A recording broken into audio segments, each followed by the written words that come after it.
And here we are in the mothership of all knowledge. Today we are in another VJ University Masterclass. As usual, I will have the help of this pointer to highlight the important names for your research. I am sure it will help your creative process. Today we will be learning about dome history. This is part 2 of a 3-series part of a story of domes. Today we will learn what happened from the 60s to the 80s, from the beginning of digital arts, collages, computers, computer art, projections in domes, virtual reality. Hold on, we're going to go through that. As I call it, the immersive digital art. We need to go to another room. You don't need to do anything. I'll do everything for you. So are you ready? Let's jump to the other room. 1, 2, and here we are. I have this glitch effect. Don't worry, it's not permanent. I will come here sometimes to reinforce some of the ideas, but for now you will follow my voice and the pointer. So we are ready to start? Let's go!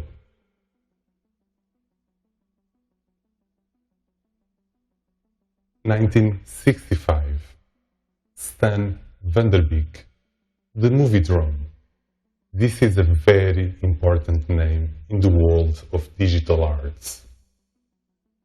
I am going to start to show you some of his pieces, collages. Enjoy!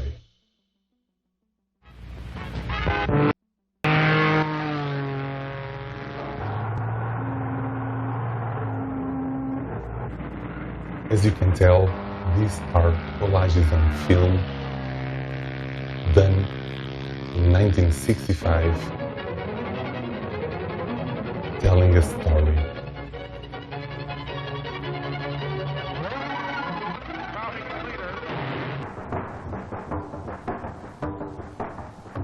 This technique was later used, projected in the dome. We're going to talk about that in a little bit. I'm going to give you some more examples of the collages, which I believe are important for your inspiration.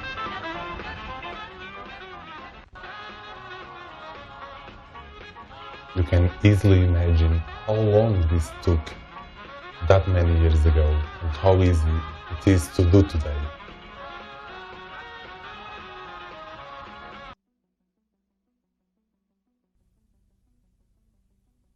More collage movies, obviously inspiration in Marcel Duchamp.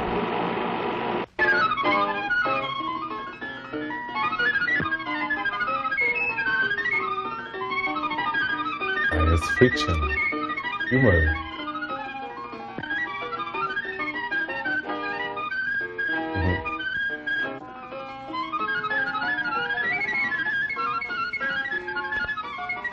From 64 to 69, Vanderbeek created many movies in the computer, but this particular film was created in black and white, with color later added by Brown and Hoadley.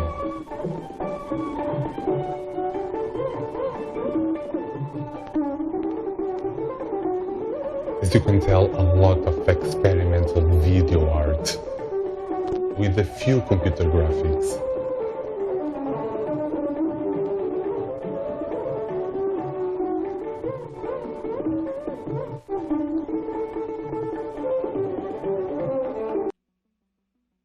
Now we're going to watch the artist working on a computer.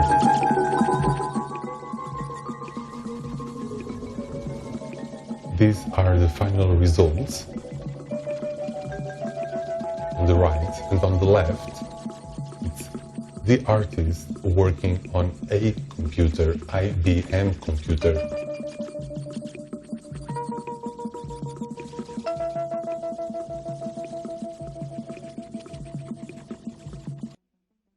These films were programmed on an IBM 7094 computer. Please enjoy.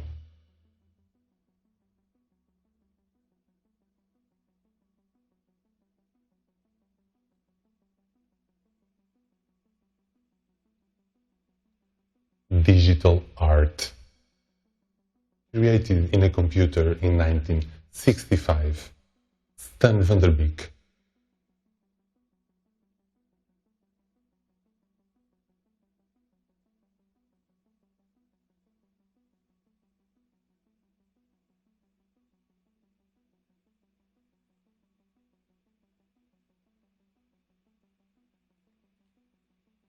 These films were programmed in an IBM 7094 computer. It will be funny if you research about that computer. It was the size of a room. Here we are. Now, the same artist, Stan van der Beek, also have domes. And this is why we are here today, to learn about the history of domes. But of course, to be an artist in domes, you have to have a practice in many other art forms. So Stan van der Beek, being the first or one of the first digital artists, also collage film artist, gather all those contents to be projected inside the dome. Of course, he calls the friends to have a party. He also called the friends to build the dome, film 35mm real film projections, and as you can tell, people is lying down on the floor, so they will have a better high sense of immersion. As you can tell, some of the images projected there were the ones that you actually watched. So the images were projected all around the 360 screen.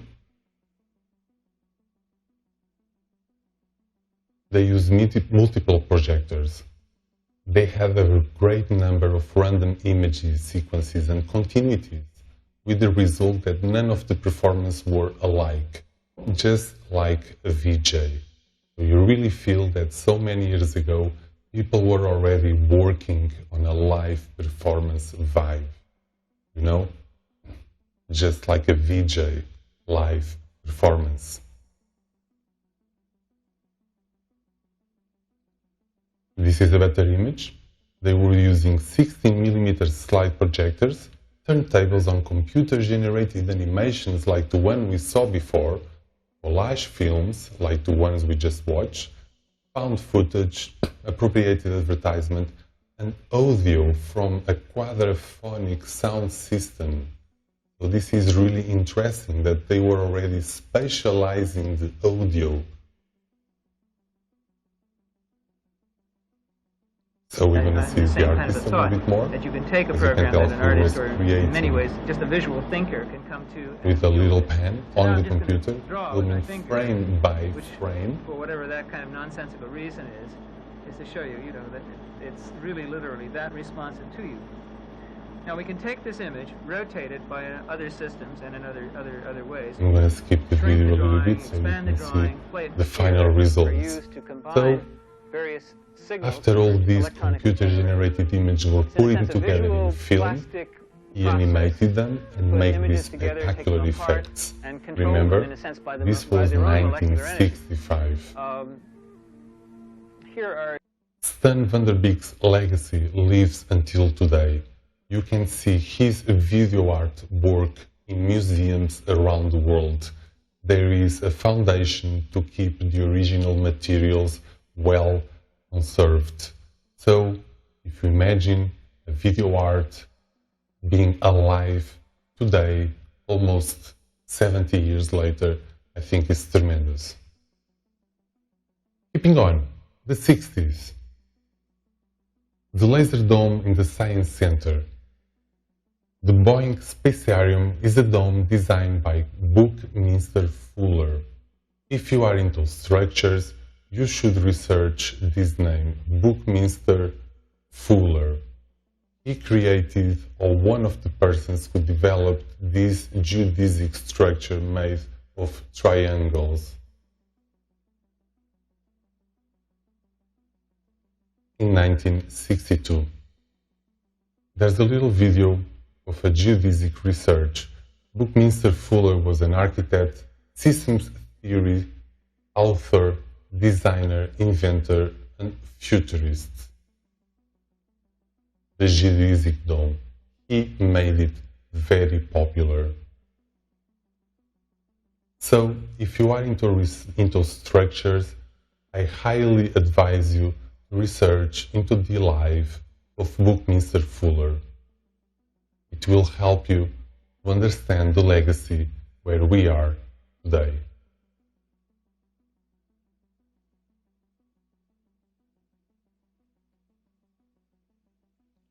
And now, because the 60s were also important not just for domes but for virtual reality, which is what we're also talking here today, the telesphere mask was created. As you can tell, it didn't look really good, so it was not very successful. But it used stereoscopic technology, like the ones we watched in the last class, the 3D imagery, widescreen vision, and stereo sound. This was definitely a VR pioneer technology. So if you are into virtual reality, this is something else you should look into. And now, also in the 60s, the Moon Dome in the 1964 World Fair of New York. As you can tell, these world fairs for the story of domes are really important because, obviously, of money. A lot of money to create these structures that I believe they are significant and important for our story. The Moon Dome was a huge 30 meters diameter dome, and the audience were encircled by a cinerama screen showing a movie called To the Moon and Beyond.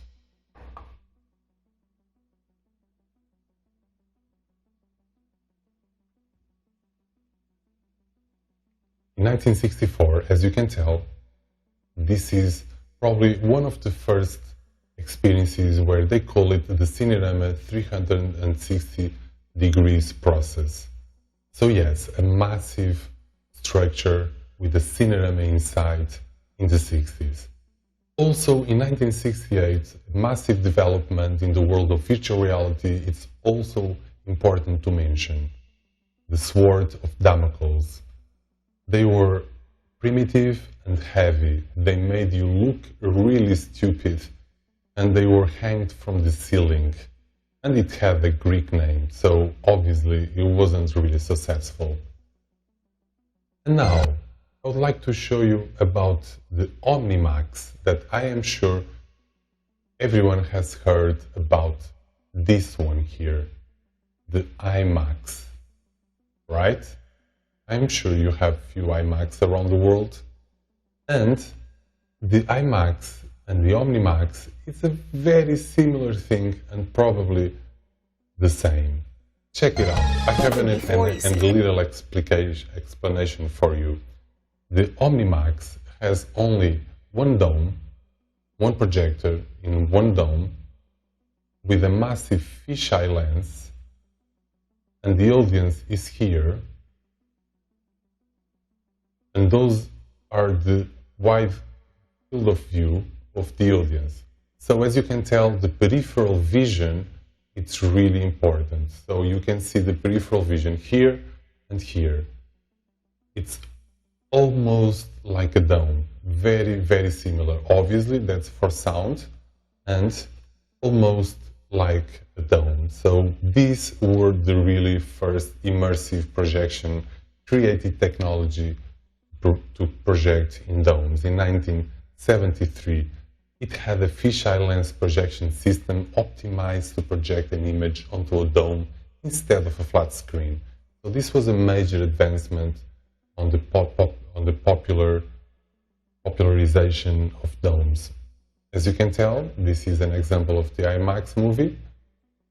In film, that's our dome master grid, and it's almost half of it, a little bit more than half. Very interesting. And I have one more video to show you what an Omnimax is and was. Very big, massive screen on top, fisheye lenses, and of course a really expensive technology to create anything. And analog. This is not a digital technology, it's analog technology, as we will probably see in the movie now. As you can tell, this is a massive film, not digital. It needs a whole head projectionist to keep up with the technology. 1970s. So today they still exist, they're still out there, they're really expensive to manufacture and produce, and they're still used. But the digital technology, of course, the full dome will take over every single IMAX in the world.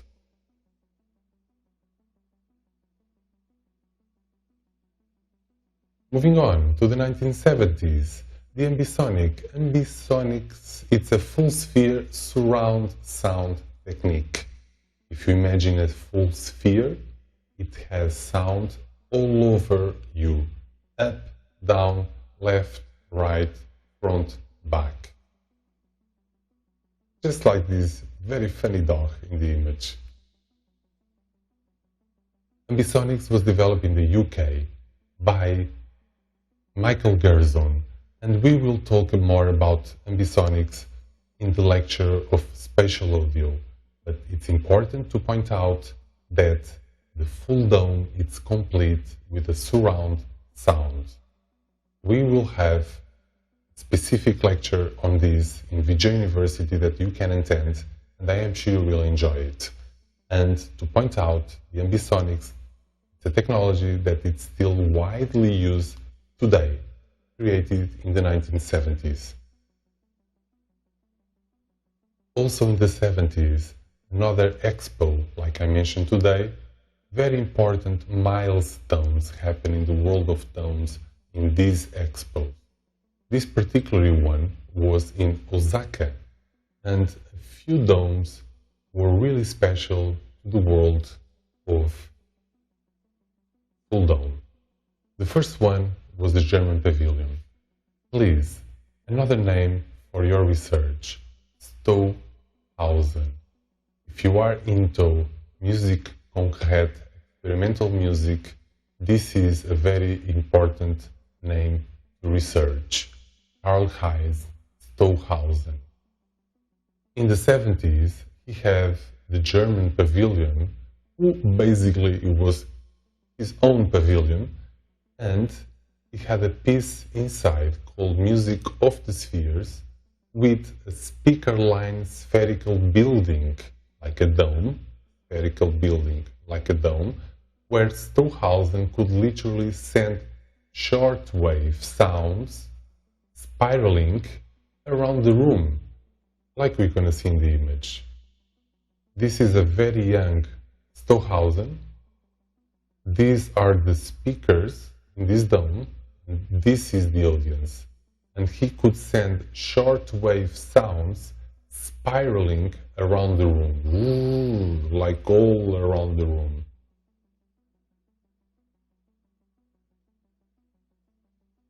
Here you have a little structure, image of the structure with the speakers, Lautsprechen, which is one speaker, another one, another one, another one.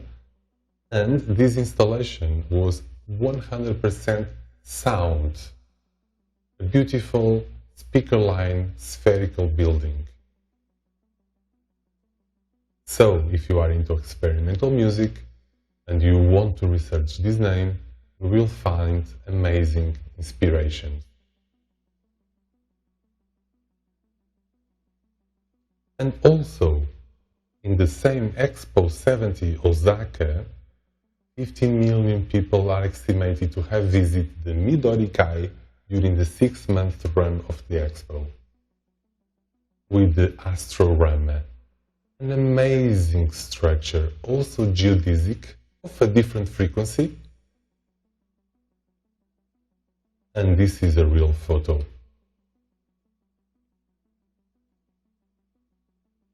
Inside, the Astrorama film was simultaneously projected with 5 celluloid film reels onto an internal dome, across 5 screens, thereby generating a 360 degrees immersive environment for its audience. Okay, so we have 5 celluloid film reels being projected into the dome. Let's watch it. アストロラマの緑館です。 See? Those are the 5 images being projected into the dome. アストロラマというのは新しく生まれた言葉で、直径30メートルのドームいっぱいに映し出される映画のことです。 But you can already feel it has no top or no blend. The top is weird, but it's a collage, but you can easily feel amazed that in the 70s this was already being created. Well, some of these images were recorded with multiple cameras, trying to synchronize in one only image, just like a dome master. The cameras, 360 cameras today. This was a massive effort for the 1970s, and I think it's amazing considering the technology they had. Oh, moving on. このアストロラマをご覧になれば、 Also in the 1970s, the Arts and Technology Pepsi Pavilion played an important role in the world of dome history. With this particular structure, it had an amazing architecture, and also it had a massive production machine of steam. Yes, you've heard it right, steam. Because this way people could watch and locate the dome from far away. As this is another World Fair exhibition, the creator tried to design a structure that would impress and make people want to go inside. And what was inside? Inside was a huge dome, mirror dome. And the audience, the people, did the show. As you can tell, these 4 persons are holding a piece of cloth, moving it around, colorful piece of cloth, moving it around, being projected on the screen. This cloth is being projected in the screen, inverted, and the audience created the show, a truly interactive display where the audience could make the show. The same for music.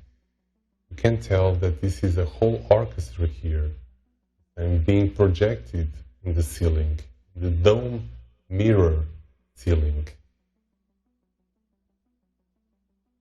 I think it's a great idea to do it today. And now we are again in the 70s, and it's important to say that the laserium somehow reminds me of the VJs. Who were the laseriums? What was it? Do you remember the lasers? This is the machine that controlled the lasers at the planetarium. Lots of knobs. Again, remind me of the VJ. Lots of knobs, live. Let's watch a video of the history of laseriums. Laser images show. You can tell this is the Griffin Planetarium in Los Angeles. The artist going to work. Been presenting 2 shows a night to packed houses ever since. The people coming to the show, just like a normal event. The VJ, operating the laser machine, is trying up the equipment. And here it is, VJing. The audience looking up in the laser show.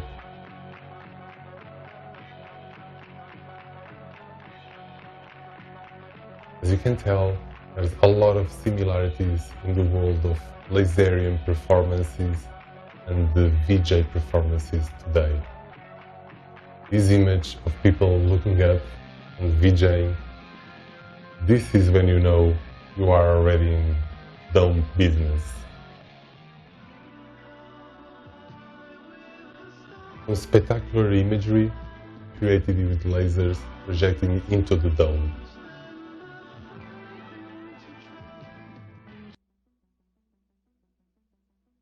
And now we're gonna go to the 80s with the club culture.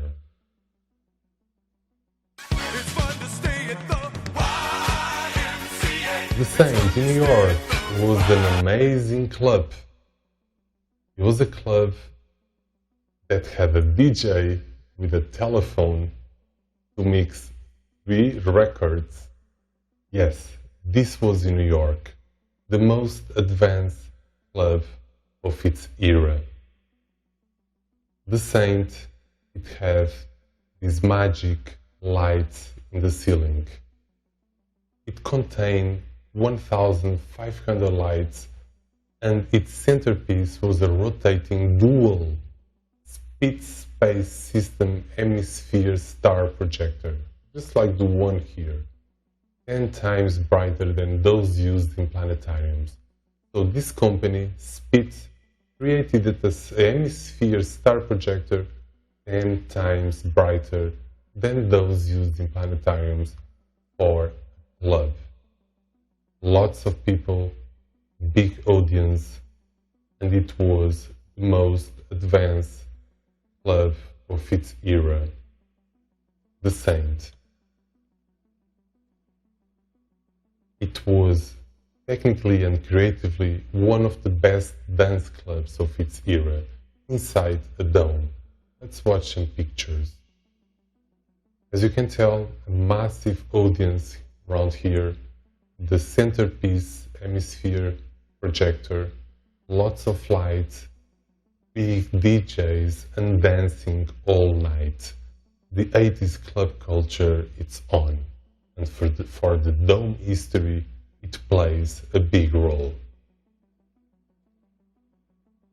And now, when you're almost getting towards the end, the virtual reality name was born. 1982, by Joran Lanier. The data glove and the iPhone head-mounted display were created. Optical flex sensors and ultrasonic magnetic hand position tracking technology. This was created by Joran Lanier, that I highly recommend you to research about his life. He's still alive. And today, with this amazing input into the virtual reality, we are getting towards the end of our class today, Dome History Part 2. What happened from the 60s to the 80s. We learned today the amazing Stan van der Beek with his collages and digital art, computer programming, digital art. As you can tell, an amazing story that I am so happy to have shared it with you. After Stan van der Beek, we saw a few domes in exhibitions around the world, like the Pepsi Dome, like the Stockhausen Dome with immersive audio. We learned a little bit about ambisonics, and of course, club culture of the 80s and Joran Lanier from virtual reality. A lot of names, a big history that I am sure you're going to like it even more next week. Today, we learn the immersive digital art. I think we are ready to go to the mothership of all knowledge. Let's go there. 1, 2, 3. Here we are, the mothership of all knowledge. And with this, I say bye. I'm going to go back to my world. And it was another amazing lecture of VJ University. Thank you, and I see you in part 3 of Dome History.